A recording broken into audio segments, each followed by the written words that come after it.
Muy buenas tardes, bienvenidos a este webinar sobre visión artificial.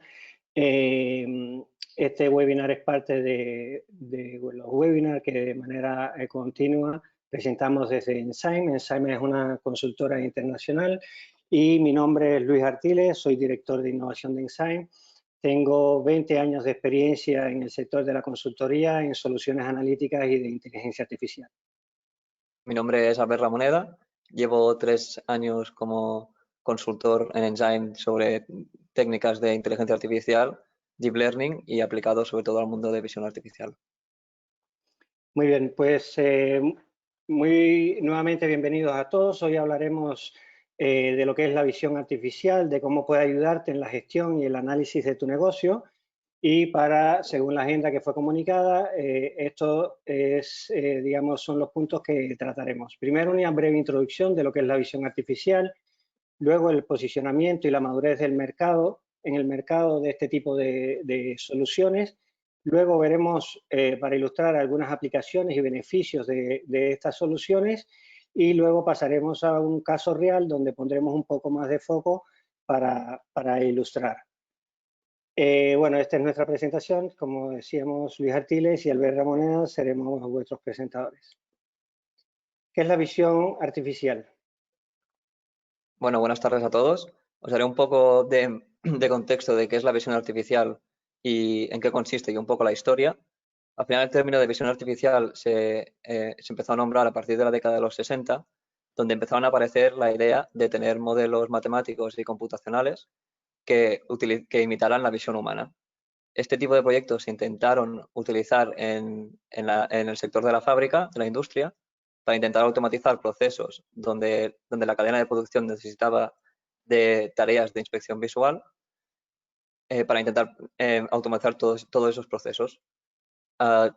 Esta tecnología en ese momento no cuajó, porque la madurez de la tecnología todavía estaba muy en pañales, y poco a poco el interés sobre esta tecnología fue bajando progresivamente, hasta llegar al 2012, que hubo el boom en inteligencia artificial y machine learning, que seguro que son conceptos que hoy en día ya todos tenemos en nuestro vocabulario. Y fue desde entonces que volvió a surgir esta idea, ¿no?, de tener máquinas que se comportaran como los ojos humanos. Y de hecho eso, y junto con la aparición de Deep Learning, hicieron que esta tecnología cogiera más y más fuerza dentro del mercado.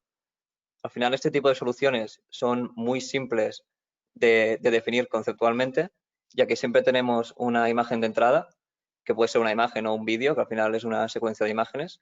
Sobre esta imagen le aplicamos un conjunto de procesos algorítmicos o de transformaciones, dando una imagen de salida. Por ejemplo, en esta slide de aquí tenemos lo que sería la segmentación de la imagen original, pero el resultado podría ser muy distinto. Podríamos tener, pues, por ejemplo, la clasificación, en este caso, de coches o de personas o de elementos en toda la imagen. Podríamos tener el reconocimiento de patrones. Podríamos tener cualquier tipo de transformación que se le pueda aplicar a la imagen original. Siguiente, Luis. Sí. Bueno, desde la perspectiva de posicionamiento en el mercado, quizás algunos de vosotros conocéis que hay estudiosos del mercado que de una manera u otra comunican cuáles son las tendencias. En particular está Gartner.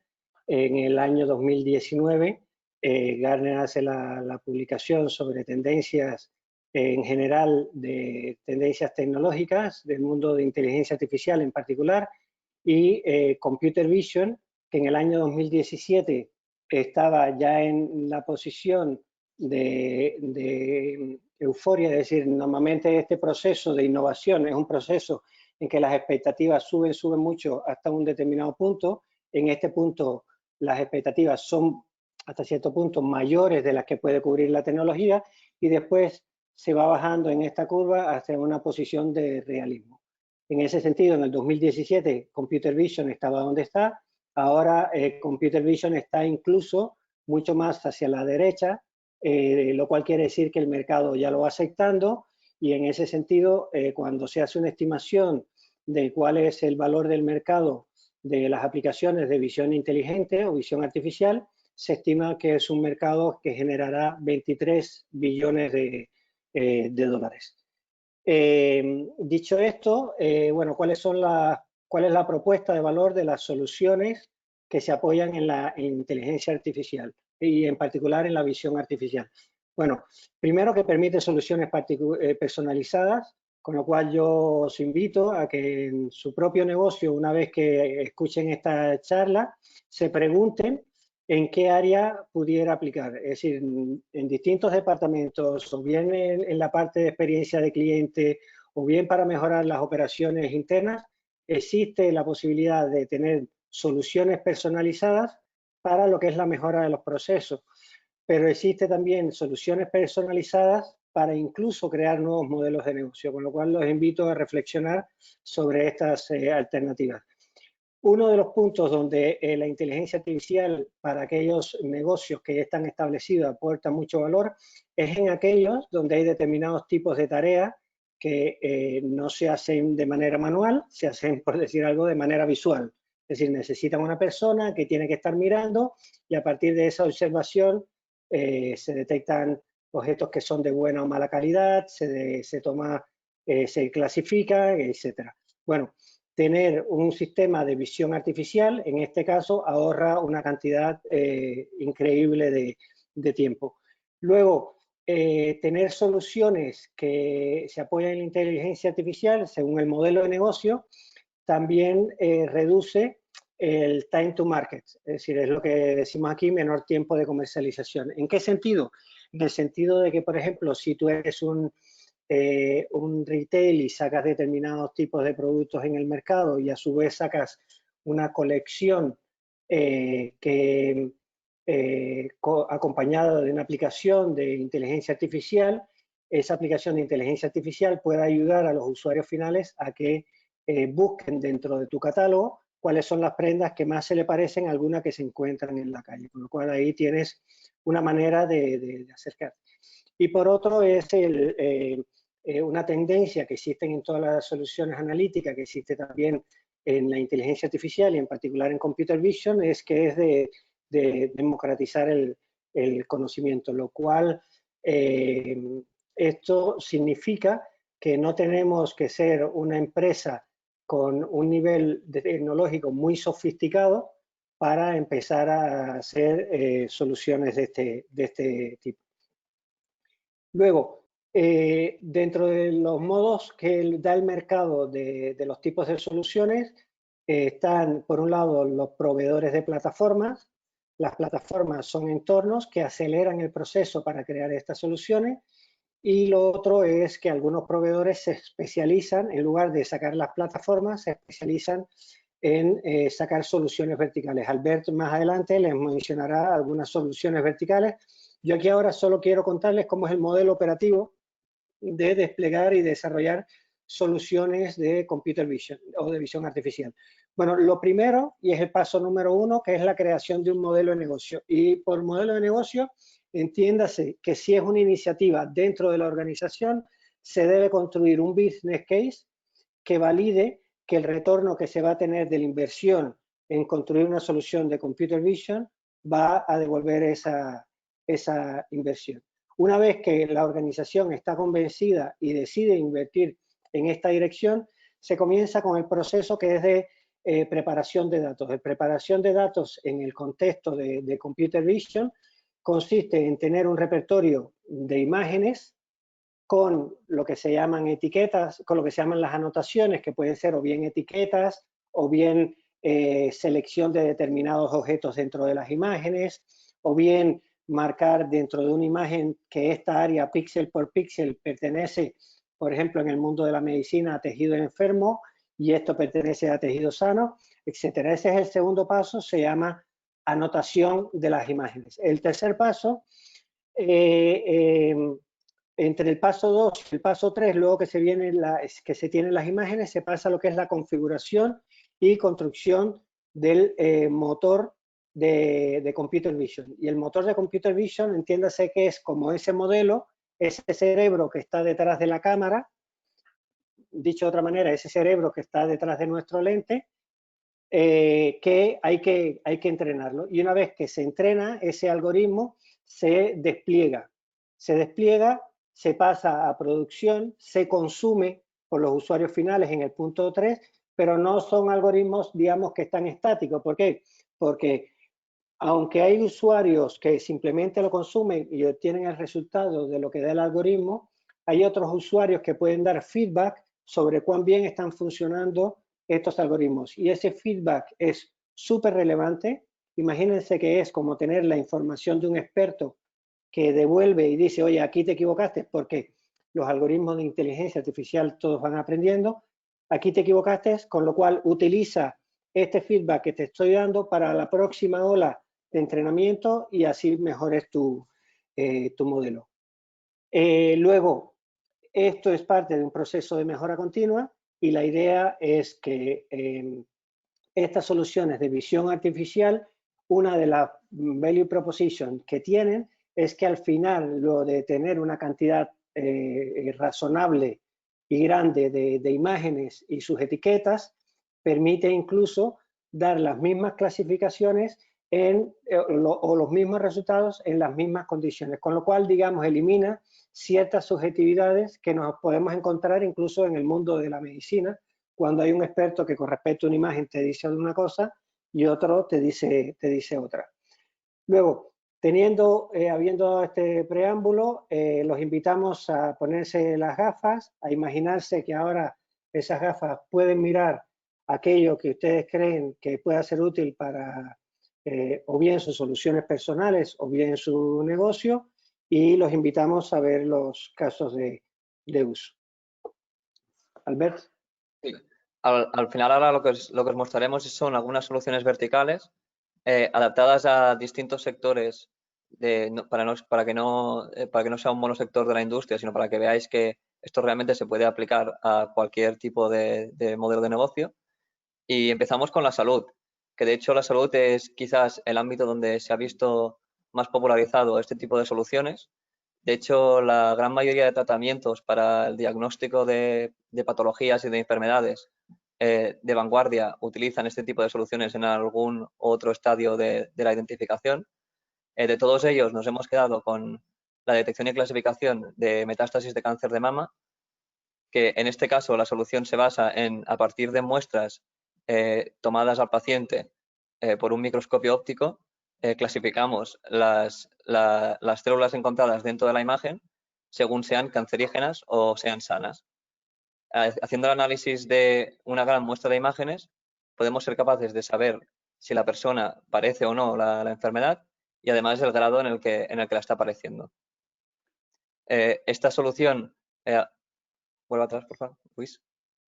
Esta solución aporta una gran cantidad de beneficios, ya que el análisis de este gran número de muestras es un proceso muy lento y que además necesita de especialistas con mucha preparación.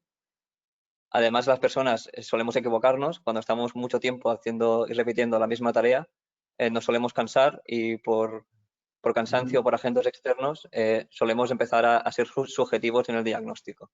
En cambio, este tipo de herramientas son siempre objetivos, siempre buscan las mismas normas, con lo cual nunca se equivocan.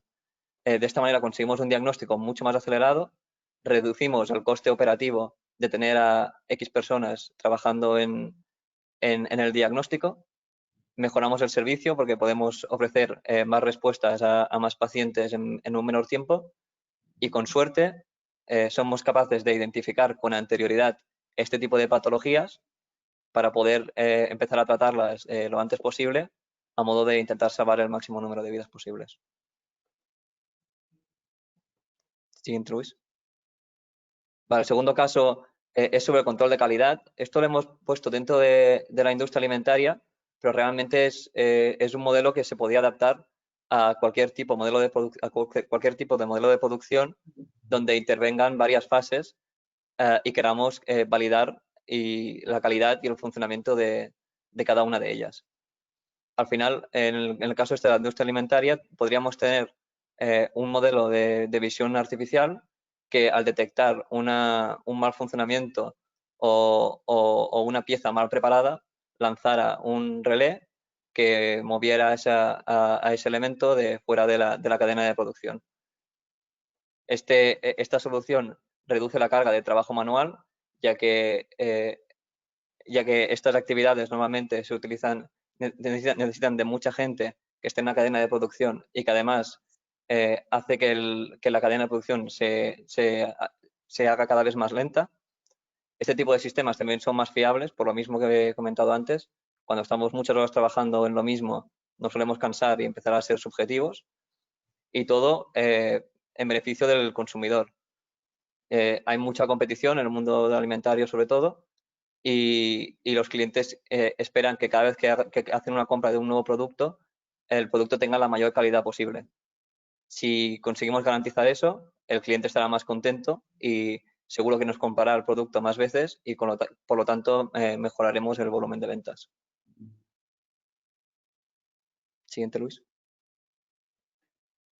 Vale, el reconocimiento de artículos. Este es un modelo muy gracioso y muy interesante porque responde a la necesidad que seguro que alguno de vosotros os ha pasado alguna vez. Y es el hecho de que vas a casa de un amigo, vas a un hotel y ves unos muebles que dices, me molaría comprarlos. O vas por la calle o vas con los amigos y dices, me gusta tu outfit, ¿dónde lo has comprado, no? Pues la idea va un poco por ahí. Haces fotos a elementos, ya sean muebles o outfits. Se hace una búsqueda en el catálogo de tu tienda digital buscando coincidencias con ese producto. Y en el caso de no encontrarla, incluso se pueden mostrar elementos que sean muy parecidos utilizando sistemas de recomendación. Esto, como digo, es un nuevo modelo de negocio que ofrece una ventaja competitiva respecto al resto de e-commerce, que ofrece un mayor valor entregado en la compra de este tipo de productos y además te abre la puerta a un target de cliente que quizás hace unas compras más impulsivas, que en frío quizás no te haría esa compra, pero en el momento sí que te la hace. Con lo cual aumenta el volumen de ventas y el margen de ventas cruzadas. Siguiente, Luis.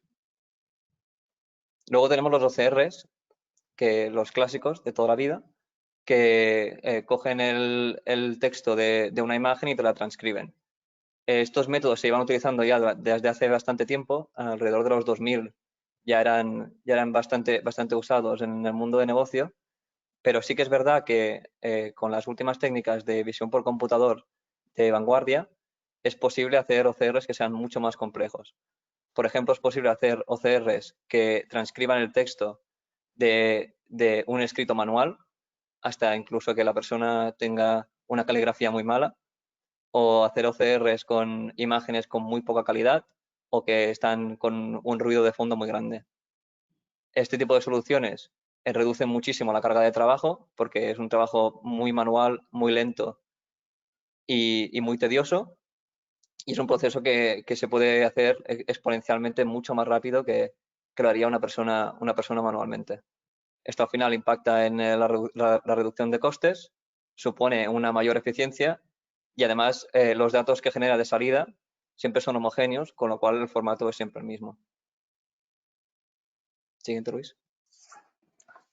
Sí, aquí digamos, dentro de las soluciones ya hay algunas que son mucho más sofisticadas.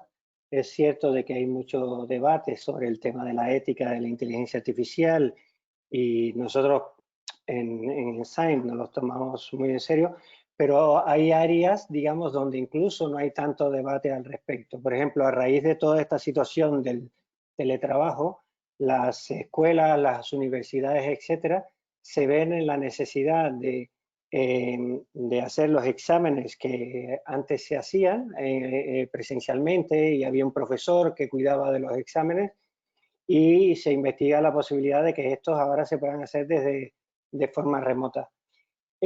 Con el adecuado consentimiento etcétera, etcétera, existe la posibilidad de tener unos entornos de exámenes donde tú te presentas, hay una cámara que está monitorizando mientras tú haces el examen, después esa cámara no tendría autorización para, digamos, estarte mirando, pero durante el examen podría estar validando que tú eres la persona que toca, que no, que eres la persona que va respondiendo, etcétera.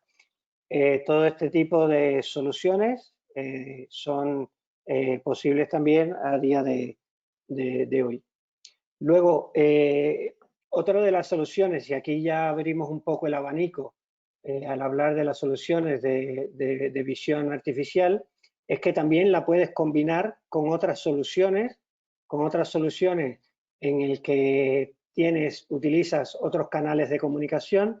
Y este es un caso, por decir, un caso muy cercano a nosotros. De hecho, Ensign participó en una competición que sacó IBM que publicó IBM a raíz de toda la situación del COVID, y esencialmente era un concurso para, de soluciones que ayudaran a los distintos sectores según el impacto que podían haber tenido a raíz de la crisis sanitaria. En nuestro equipo participó, identificó una necesidad, nos entrevistamos con personas que confirmaban la necesidad, que pertenecen al grupo de las personas invidentes o débiles visuales. Estas personas, al estar forzadas a estar en confinamiento, no podían pedir, por decir algo, ayuda a los vecinos, cosas que sí hacían en otro tipo de situaciones. Con lo cual, algunas ayudas que ellos pedían era, por ejemplo, identificar determinado tipo de producto del supermercado. De hecho, estuvimos en contacto, por ejemplo, con invidentes que no solo era una persona invidente, sino que en la familia, la pareja, ambos eran invidentes. Y en ese sentido, ellos nos transmitieron necesidad, por ejemplo, de detectar productos de supermercado, ver las fechas de caducidad del producto, ver e identificar productos de farmacia, medicamentos, pastillas, ver la fecha de caducidad, etcétera. Y aquí la solución que nosotros encontramos era una combinación de asistente virtual con un asistente visual. Es decir, por un lado está la parte de comunicación, un chatbot, y por otro lado está el de yo subo la imagen y después la recibo. Bueno, pudieran pensar que estas personas, si son invidentes, no utilizan los chatbots y los asistentes virtuales. No es así. Para nosotros también fue una sorpresa, de ahí que tuviera sentido tener esta solución. Obviamente esto fue para una primera fase. En otra fase está contemplado que esto pueda ser directo sobre el vídeo. Cuando está bien enfocado te produzca un sonido, y en ese sentido se requerirían algoritmos de visión artificial mucho más sofisticados. Habiendo dicho esto, pasamos a lo que es el caso de uso para retail, que es un caso donde nos extenderemos un poquito más. En este sentido, en inglés se le llama Stand Analytics o Shelf Analytics, y bueno, en castellano, gestión de estantes. Sí, hemos creído que era importante separar este caso de uso, porque además es una solución integrada, la que presentamos, que dentro incluye a varias soluciones de visión artificial, y por lo tanto le hemos querido dar este empaque extra y un poco separarlo del resto de casos de uso. Al final, como ha dicho Luis, es una solución para la monitorización y gestión de estantes. Esto sale de la necesidad de que toda la monitorización de almacenes y estantes requiere de un gran coste operativo de personas que X veces al día tienen que ir a mirar de qué productos hay escasez. Esto en grandes superficies de venta es algo muy laborioso, necesita mucha gente y como decía, se tiene que hacer varias veces al día.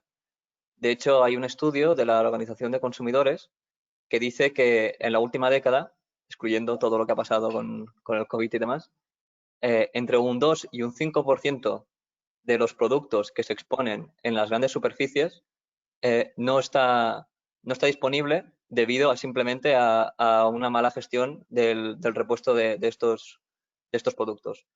Con lo cual vemos que realmente hay margen de mejora y que se puede tratar. Además, los stands o los estantes ofrecen una gran cantidad de información que nos puede ser muy valiosa. Por ejemplo, el saber dónde están ubicados los productos o cuál es su visibilidad, puede establecer un conjunto de correlaciones que nos digan cuál es la correlación entre el volumen de venta y y la ubicación y la posición de estos elementos. Además, desde un punto de vista de auditoría, en el momento en que se expone un nuevo producto en estas superficies, normalmente va acompañado de un acuerdo de servicio, donde se establecen muchas cláusulas, pero alguna de ellas es de precisamente dónde se va a ubicar ese elemento en cada una de las tiendas, el cómo va a estar ubicado, al lado de qué va a estar ubicado, y otros términos como por ejemplo de que la marca del producto sea visible en todo momento.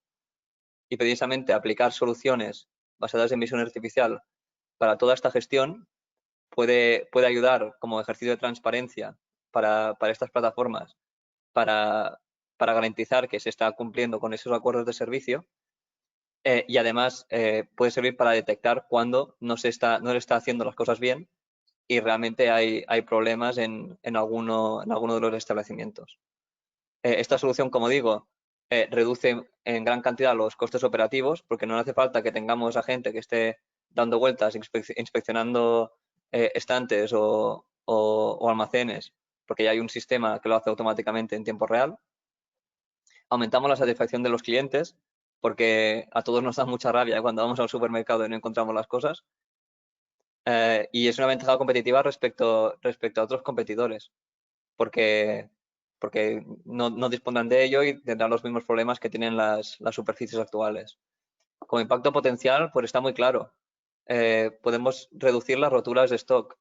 Si tenemos una previsión y tenemos el análisis de cuál es el consumo medio de los consumidores, podemos hacer una previsión y suponer en condiciones normales cuál va a ser el gasto de un producto durante un tiempo concreto. Además, al aumentar la satisfacción de los clientes, también aumentamos su fidelización. Vendrán más a comprar a nuestros establecimientos, con lo cual también repercute en el volumen de ventas. Además, si se establece una buena correlación entre la visibilidad y la posición del elemento dentro de los estantes respecto al volumen de ventas, eso lo podemos utilizar para los momentos en que se hagan promociones de productos.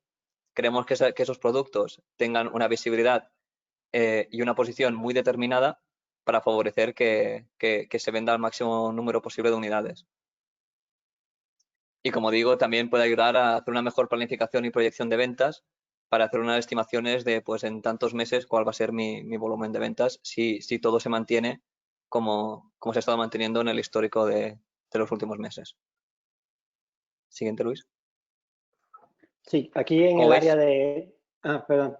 Sí. Sí, bueno, Sí. quería decir que como veis todo este sistema por dentro realmente son como pequeñas soluciones de visión artificial, porque tenemos por un lado pues la monitorización del stock, saber cuándo hay un stand vacío, la detección de la marca, lo que decía, para el tema del acuerdo de servicio, el tema de la detección del posicionamiento, es detectar dónde están los stands y dónde están ubicados cada uno de los productos de los stands.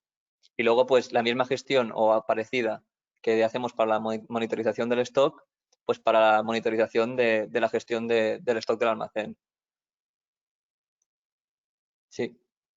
Sí, ahí en ese sentido, por sobre esa capa se pueden montar otro tipo de soluciones.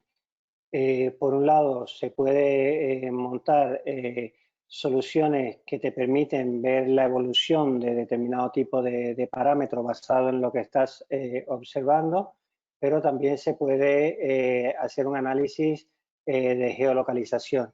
Por ejemplo, digamos en el caso de las farmacias, se puede identificar tu producto, se puede identificar cuáles son los productos de la competencia, y si tu equipo de monitorización del mercado va alimentando tu base de datos, esa base de datos, al tener una ubicación por regiones, puedes saber en qué regiones tu producto tiene mayor penetración y en qué productos y en qué áreas tiene menor penetración.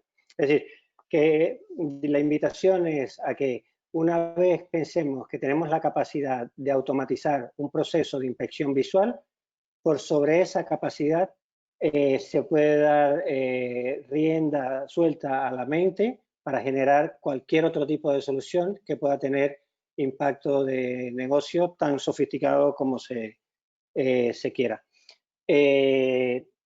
Justo en tiempo, llevamos media hora y ahora lo queremos invitar a que hagan cualquier pregunta, cualquier duda que tengan, estamos a vuestra disposición. Inma, ¿tenemos alguna pregunta por ahí? Hola, buenas tardes. Pues sí, tenemos un par de preguntas, os las voy planteando y las vais contestando vosotros. Nos preguntan sobre drones. En concreto dicen, ¿hacéis aplicaciones sobre drones?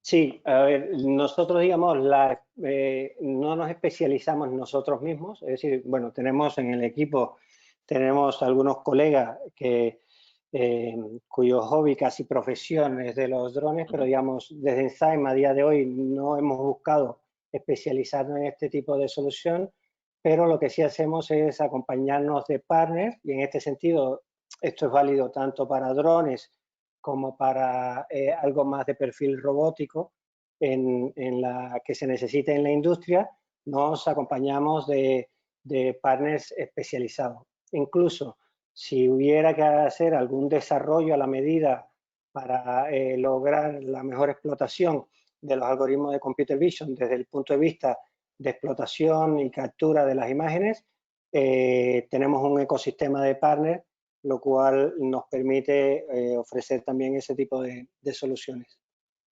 Muy bien, nos acaba de entrar otra pregunta. Dicen, habéis comentado durante la presentación el concepto de Deep Learning. La pregunta es, ¿está todo inventado o hay todavía nuevas áreas de desarrollo? Sí, para Deep Learning, digamos, Deep Learning, perdón, Deep Learning es una tecnología que desde el año 2012, como comentó Albert, tuvo un gran auge y, digamos, lo bueno que tiene esta tecnología, si lo vemos como una caja, es que si tú le entras muchas imágenes con su categoría y lo que ella te debe dar como la respuesta y lo entrenas, te funciona muy bien. Sin embargo, si la tomas así fríamente, puedes requerir de un gran número de imágenes.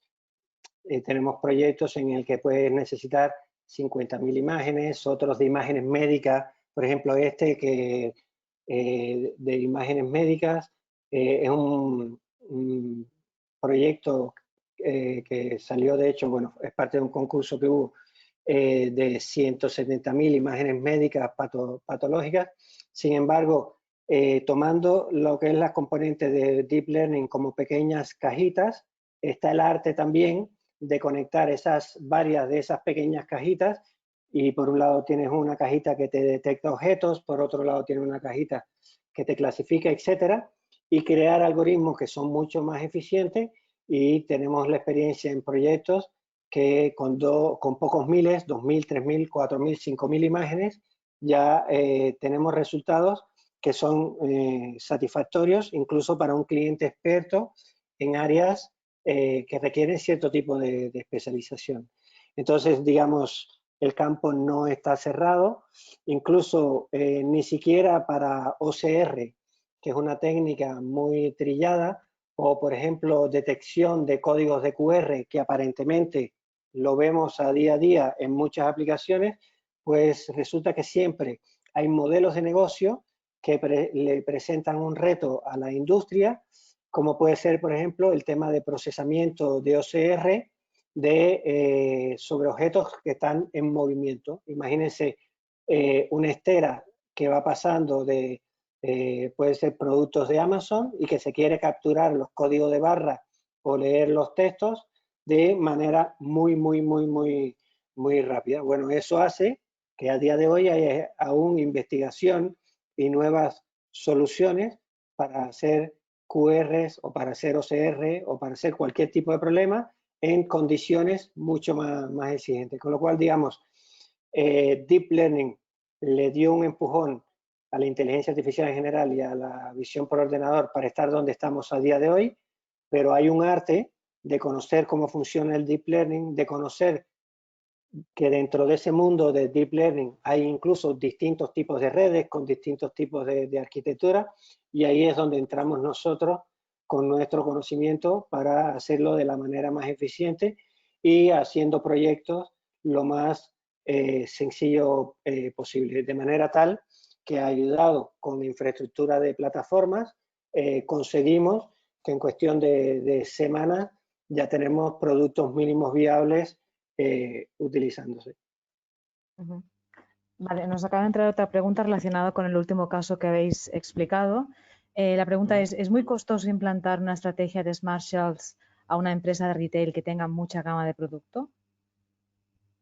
No, digamos, de hecho parte hablando del arte, ¿no? De conocer cómo se hacen estas cosas, dentro de la familia de algoritmos para el tema de Shelf, no, el nivel de sofisticación, hay determinados algoritmos que son muy eficientes en detectar los productos, se basan en detectar características, lo que se llaman descriptores locales para cada uno de los productos, con lo cual, independiente de que tú tengas decenas o cientos incluso de miles de productos, con una estrategia de divide y vencerás puedes tener una solución en muy poco tiempo.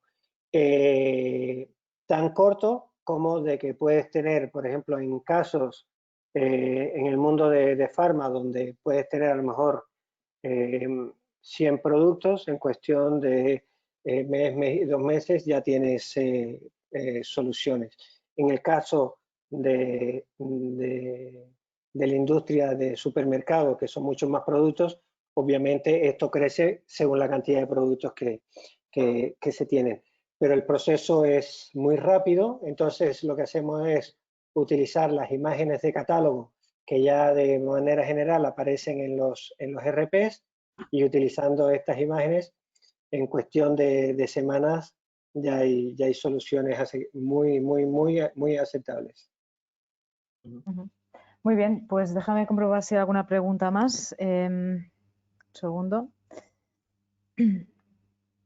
No, no hay ninguna pregunta más, así que si os parece cerramos el webinar. Muchas gracias Albert y Luis por la explicación que nos habéis dado y por los casos de uso que habéis explicado, han sido muy interesantes. Y a todos vosotros por conectaros, ya que somos conscientes que hay una gran oferta de webinars en estos momentos y que nos habéis dedicado 45 minutos de vuestro tiempo y os lo agradecemos. Comentaros que al final de la grabación recibiréis una encuesta que os animamos a contestar para que podamos seguir mejorando y para programar webinars que sean de vuestro interés. Y por último, os invitamos a que visitéis nuestro blog. A ver si está Sí, Luis, sí.